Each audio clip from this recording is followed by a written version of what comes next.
ओम शांति। बुरे से बुरे महापाप कर्म से मुक्ति दिलाने वाला मंत्र है। देखिए, जब जीवन में कोई बहुत तकलीफ होती है, हमें कुछ समझ में नहीं आता है कि आखिर हमारे साथ ऐसा क्यों हो रहा है। तो जो कुछ भी होता है वो कभी ना कभी हमसे कोई ना कोई पाप कर्म जरूर बना हुआ है। और आज जो आपको बताने जा रहे हैं, ये इन्हीं कैसा भी पाप कर्म हो, उससे आपको मुक्ति दिलाएगा। होता क्या है, जीवन में कभी कभी हम ऐसी समस्याओं में अटक जाते हैं जो हमें कुछ समझ में नहीं आता है। जो कुछ ऐसी समस्या अटक जाती है, कोई एक ऐसा कर्म अटक जाता है जिससे कि हम रहकर चाहते हुए भी उससे हम छुटकारा नहीं पा पाते हैं।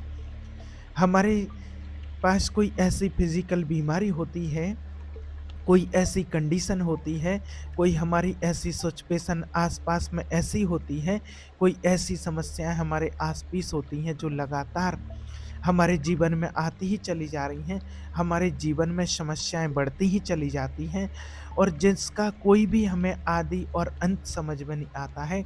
जितना हम उससे बाहर आने की कोशिश करते हैं, उतनी ही समस्या और बढ़ती चली जाती है। जितना हम बीमारी को उससे बचने की कोशिश करते हैं, बाहर निकलने की कोशिश करते हैं, उतना ही वो समस्या, वो बीमारी और बढ़ती चली जाती है। हमें समझ में नहीं आता है कि इसका आखिर एंड कब होगा, क्या होगा? तमाम इसके हमने इलाज रास्ते खोज लिए हैं, लेकिन उसके बावजूद भी हमें कोई इससे लाभ नहीं मिलता है। फिर व्यक्ति के मन में एक ही सवाल आता है कि आखिर इसका अंत कब होगा या नहीं होगा, और मैं आखिर ऐसा क्या करूं जिससे मुझे इससे मुक्ति मिल सके। तो आज आपको सारी टेक्निक बताएंगे कि आपको करना क्या है।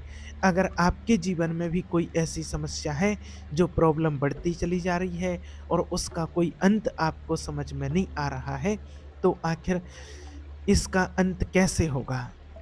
तो सबसे पहले तो देखिए, आप इस बात को मान लीजिए, इस बात को स्वीकार कर लीजिए कि आपके साथ जो कुछ भी हो रहा है, चाहे आपको कोई बीमारी ने घेर रखा हो, किसी बीमारी से लंबे समय से आप ग्रस्त चल रहे हैं, या परिवार में कोई प्रॉब्लम खड़ी हो रही है, या आपके जीवन में कोई ऐसी समस्या आ रही है जिससे आपको तनाव बढ़ता जा रहा है, कोई ना कोई प्रॉब्लम आपके जीवन में आ रही है, तो सबसे पहले तो आप इस बात को स्वीकार कर लीजिए कि जो कुछ भी मेरे साथ हो रहा, चाहे वो बीमारी हो या परिवार को लेकर के कोई भी समस्या हो, जो कुछ भी आपके साथ हो रहा है, उसके लिए ज़िम्मेवार मैं स्वयं हूँ। इसके लिए कोई और दोषी नहीं है, इसके लिए केवल और केवल मैं ही दोषी हूँ। इस बात को आप दिल से स्वीकार करें। ये पहली चीज़ है। सबसे पहले आप उस चीज़ को स्वीकार कीजिए कि कभी न कभी मेरे द्वारा मैंने ही कुछ ऐसे कर्म किए हैं जिसके कारण से मेरे जीवन में ये प्रॉब्लम खड़ी हुई है, चाहे वो बीमारी हो, चाहे वो कोई भी समस्या हो। इस चीज़ को स्वीकार कीजिए कि मेरे द्वारा ऐसी कौन-सी कमी रह गई थी, जिसको अभी सुधारने के लिए ईश्वर ने, परमात्मा ने मुझे ये तकलीफ़ दी है। ये चीज़ मेरे जीवन में आ रही है, ये फिज़िकल प्रॉब्लम है, ये मेंटल इश्यू है, कुछ भी सिचुएशन क्रिएट हो रही है। तो मैंने क्या गलती क्रिएट की होगी, मैंने क्या गलती की है ऐसी, कभी न कभी कोई गलती ज़रूर की है। अगर आप ये स्वीकार कर लेते हैं कि ये गलती सिर्फ मेरी है, किसी और की नहीं है, किसी और के कारण ये प्रॉब्लम नहीं है, और जब तक आप इस बात को स्वीकार नहीं करेंगे, तब तक आप उस समस्या से बाहर नहीं आ सकते हैं। क्योंकि हम दोष दूसरों के ऊपर देते रहते हैं और गलती हमारी स्वयं की रहती है। परिवार में वैसे कोई फिजिकली कोई समस्या है अगर, तो भी हम दूसरों से ही बोलेंगे इसके कारण है। कोई बीमारी है तो भी हम टालते रहते हैं कि इसके कारण है। हम स्वीकार ही नहीं करते हैं कि प्रॉब्लम जो जीवन में चल रही है, इसका कारण कोई और नहीं, मैं स्वयं हूँ। इसलिए आज सबसे पहली बात आपको स्वीकार करना है कि इसके लिए स्वयं मैं ही ज़िम्मेवार हूँ, इसका ज़िम्मेवार कोई और नहीं है। फिर दूसरी चीज़ आपको क्या करना है, इसके लिए आप परमात्मा से बिल्कुल सरेंडर होकर के, दिल से समर्पित होकर के, और भगवान से माफ़ी माँगिए, क्षमा माँगिए। हे प्रभु, मुझे क्षमा कीजिए। पूरे दिल से, पूरे भाव से सुबह उठ कर के आप और भगवान से माफ़ी माँगिए। और अगर हो सकता है तो आप ब्रह्म मुहूर्त में उठ कर के, जो बहुत अच्छा समय होता है ईश्वर को याद करने का, साधना करने का, और उस समय पर अगर आप माफ़ी माँगते हैं, दिल से उस परमात्मा से माफ़ी माँगते हैं, और अगर आपको कुछ एहसास होता है अभी का कि मैंने इसी जन्म में कुछ ऐसा किसी के साथ किया है, जो तकलीफ़ अगर आपने जाने-अनजाने में किसी को दी है और वो याद है, और आपको कोई प्रॉब्लम जीवन में आ रही है, वैसी ही समस्या आ रही है या कुछ और समस्या आ रही है, आपको याद है, तो आप दिल से पहले परमात्मा से माफ़ी माँगिए, फिर उस आत्मा से माफ़ी माँगिए जिस आत्मा को आपने वो तकलीफ़, जिस व्यक्ति को आपने वो तकलीफ़ दी है। उससे दिल से माफ़ी माँगिए कि मैंने जाने-अनजाने में आपको ये तकलीफ़ दी थी, आप मुझको माफ़ कर दीजिए। और अगर आपको पता नहीं है, इस जन्म में आपने कुछ ऐसा नहीं किया है, फिर भी आपके साथ जो समस्या लगी पड़ी है, तो आपको बिल्कुल समर्पित भाव से ब्रह्म मुहूर्त में उठ कर के, एकदम समर्पित होकर के, मन, वचन, कर्म से एकाग्रचित होकर के एकांत में बैठ कर के और परमात्मा से आपको माफ़ी माँगनी है। दिल से एकदम अपने हाथों की दोनों हथेलियों को जोड़ करके और अपना पूरा ध्यान अपने आज्ञा चक्र पर केंद्रित करते हुए, जहाँ बिंदी और तिलक लगाते हैं, मस्तिष्क में जहाँ हमारी आत्मा का निवास होता है, वहाँ पूरा ध्यान एकदम केंद्रित करते हुए फिर परमात्मा से आपको दिल से माफ़ी माँगनी है। और ये काम आप ब्रह्म मुहूर्त में इसलिए करने को बोल रहे हैं क्योंकि ब्रह्म मुहूर्त का जो समय होता है वो बहुत विशेष होता है। और अगर आप उस टाइम पर परमात्मा से, नेचर से जो भी बात आप बोलते हैं, यूनिवर्स में जो भी बात आप करते हैं, वो ईश्वर तक बहुत जल्दी वो बात आपकी पहुंच जाती है। विशेष रूप से जो समय होता है, ये होता है 3 से 5 बजे तक का। उसमें भी बहुत विशेष जो समय होता है, बहुत विशेष जो समय का महत्व होता है, वो होता है 3:30 से लेकर के 4:30 तक का। इस बीच में आप अगर परमात्मा से सच्चे दिल से माफ़ी माँगते हैं, सच्चे दिल से प्रार्थना करते हैं, भगवान को याद करते हैं, तो वो डायरेक्टली आपकी बात परमात्मा तक पहुँचती है। ये समय बहुत बेशकीमती होता है, और इस टाइम पर अगर आप अपनी बात दिल से परमात्मा को कह देते हैं, हे प्रभु, हे परमात्मा, हे ईश्वर, मेरे शिव बाबा, मन से, वचन से, कर्म से मैंने कभी इस जन्म में या फिर कभी पीछे किसी जन्म में कोई भी ऐसी गलती की है जिसके कारण आज मैं इस दुखद परिस्थिति से गुजर रहा हूँ, या इस दुखद परिस्थिति से मैं गुजर रही हूँ, तो हे प्रभु, हे परमात्मा, उसके लिए मैं दिल से अपने मन, वचन, कर्म से माफ़ी मांगता हूँ, माफ़ी मांगती हूँ, या उस व्यक्ति से माफ़ी मांगता हूँ जिस व्यक्ति के लिए मैंने कोई भी अपराध किया है, मैंने तकलीफ़ दी है, मुझे क्षमा कर दीजिए, मुझे माफ़ कर दीजिए, मुझे पता नहीं था, जाने अनजाने में मेरे से वो गलती हो गई है। और इस माफ़ी, इन शब्दों को आप कम से कम 21 दिन तक आपको कहना है। अगर कोई छोटी-मोटी चीज़ है तो आप 11 दिन तक करें, नहीं तो आपको 21 दिन तक इस शब्दों को आपको ब्रह्म मुहूर्त में उठ कर के दोहराना है। और एक चीज़ का और ध्यान रखना है, अगर कोई बड़ी प्रॉब्लम है तो आपको एक समय फिक्स कर लेना है और एक स्थान फिक्स कर लेना है कि आपको 3:30 से 4 बजे के बीच में करना है, 4 से 4:30 के बीच में करना है, या 3:30 से 4:30 के बीच में करना है। जो भी आप समय उचित समझें आप अपने अनुसार, और उसी समय को आप चुन लें कि आप इस समय पर कर सकते हैं। बार-बार आपको समय चेंज नहीं करना अगर कोई बड़ी समस्या है तो, और स्थान चेंज नहीं करना है। आप उसी जगह, उसी स्थान पर बैठ कर के और उसी समय में उठ कर के आपको ये माफ़ी प्रार्थना करनी है। और आपको ये शब्द भी बोलना है कि अगर कहीं किसी ने मेरे प्रति कोई अपराध किया था तो मैं उसको अभी इसी समय माफ़ करती हूँ, माफ़ करता हूँ, क्षमा करता हूँ, क्षमा करती। और अगर मैंने किसी के लिए सताया, दुख दिया, अपराध किया तो मैं अभी इसी क्षण मन, वचन, कर्म से उस व्यक्ति से, उस आत्मा से माफ़ी मांगता हूँ, माफ़ी मांगती हूँ। ऐसा ज़रूर कीजिए।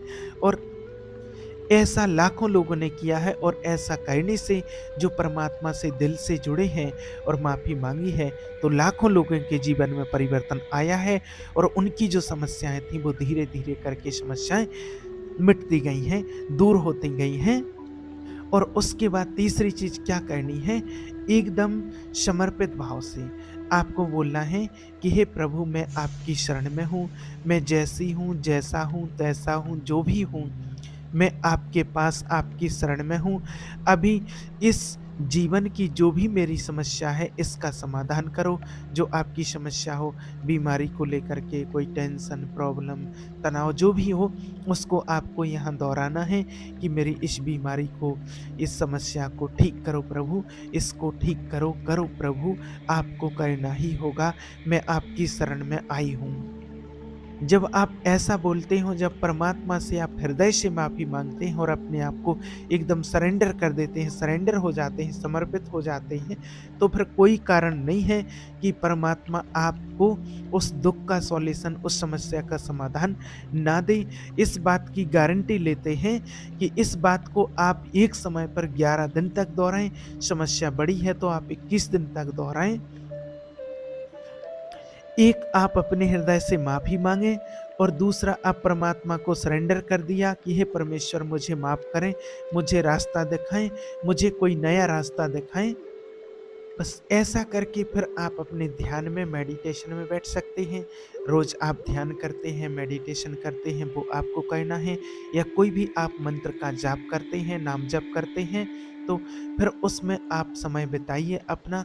जो भी आपका दिल करता है, परमात्मा की साधना में आप लीन हो जाइए। जिस नाम का भी आप जाप करते हैं, तो आप उस मंत्र का जाप कर सकते हैं। आपको कोई गुरु ने दिया है तो वो मंत्र, नहीं तो आप सीधा ओम ध्वनि का उच्चारण करते हुए और एकदम आप परमात्मा की साधना में अपने मन को एकाग्र करते हुए लीन हो सकते हैं। और फिर आप जितनी देर तक साधना करते हैं, ध्यान मेडिटेशन करते हैं, 15 मिनट, 20, आधे घंटे, 45 मिनट, उसके बाद फिर आपको एक बार रिपीट करना है इन्हीं शब्दों को, माफ़ी प्रार्थना को एक बार फिर से आपको रिपीट करना है। और देखना आपकी 21 दिन में आपके अंदर बदलाव आएगा, आपकी बीमारियों में बदलाव आएगा, आपकी परेशानी, समस्याएँ दूर होंगी।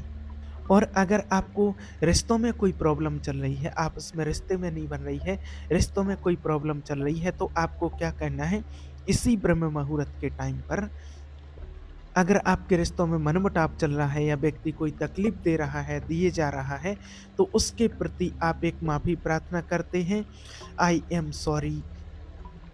और उस व्यक्ति से भी आपको बोलना है कि वो बहुत अच्छे हैं, वो मेरा ख़्याल रखते हैं, हम दोनों की बहुत अच्छी बनती है। कुछ संस्कारों के कारण, कुछ कर्म के कारण हमारा आपस में जो रिलेशन ख़राब हो रहा था, अब बहुत अच्छा हो चुका है। वो मेरा ध्यान रखते हैं, मैं उनका ध्यान रखती हूँ। हम दोनों आपस में बहुत प्रेम और स्नेह से रह रहे हैं। हम दोनों का रिश्ता बहुत अच्छा बनता जा रहा है और हम दोनों बहुत प्रेम से रह रहे हैं।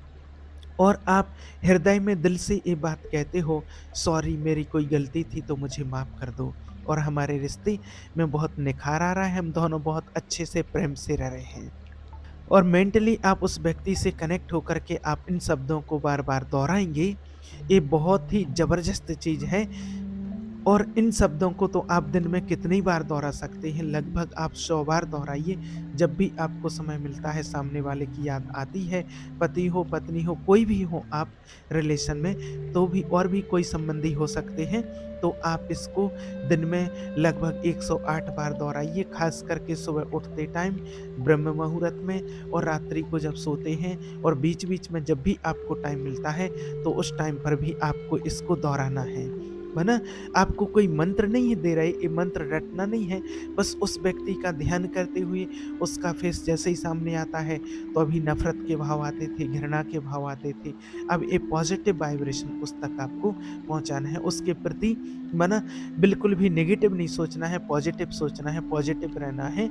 और इन शब्दों से क्या होगा कि आपको उस व्यक्ति के साथ जो कड़े संस्कार थे, उससे मुक्ति मिलने में आपकी हेल्प होगी।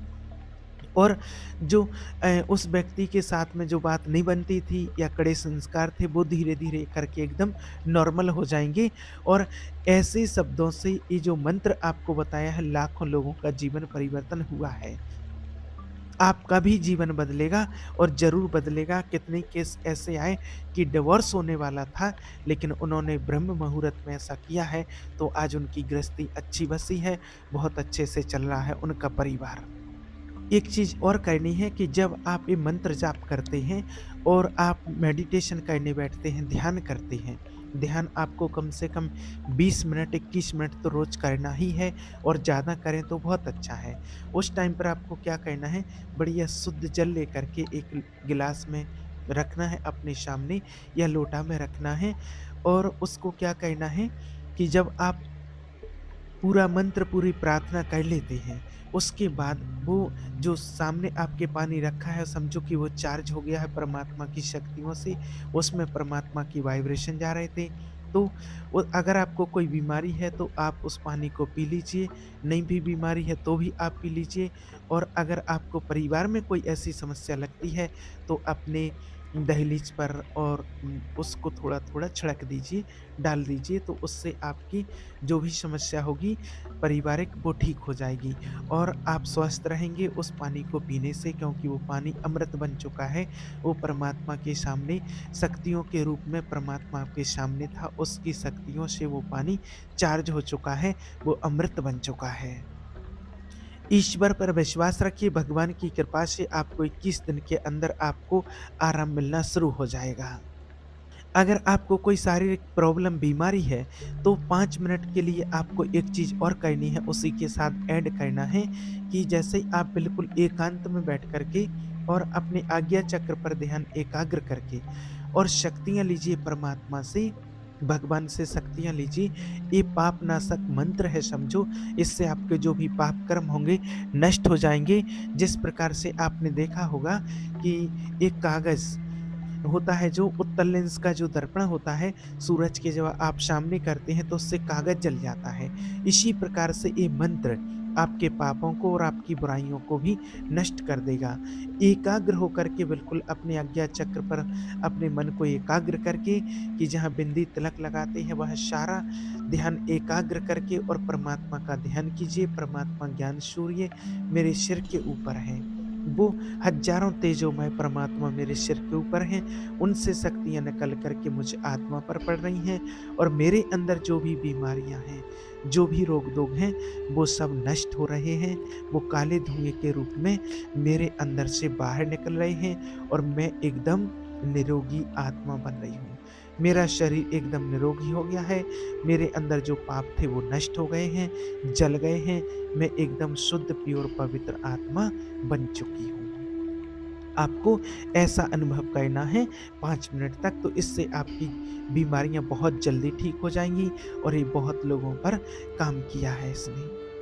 तो आपको ये काम ब्रह्म मुहूर्त में करना है और आप देखेंगे 21 दिन में इसका लाभ आपको 100% मिलेगा ही मिलेगा और नहीं मिलता है, कुछ समझ में नहीं आता है, कुछ है तो आप कमेंट करके या व्हाट्सएप कॉल मैसेज करके आप पूछ सकते हैं। ओम शांति।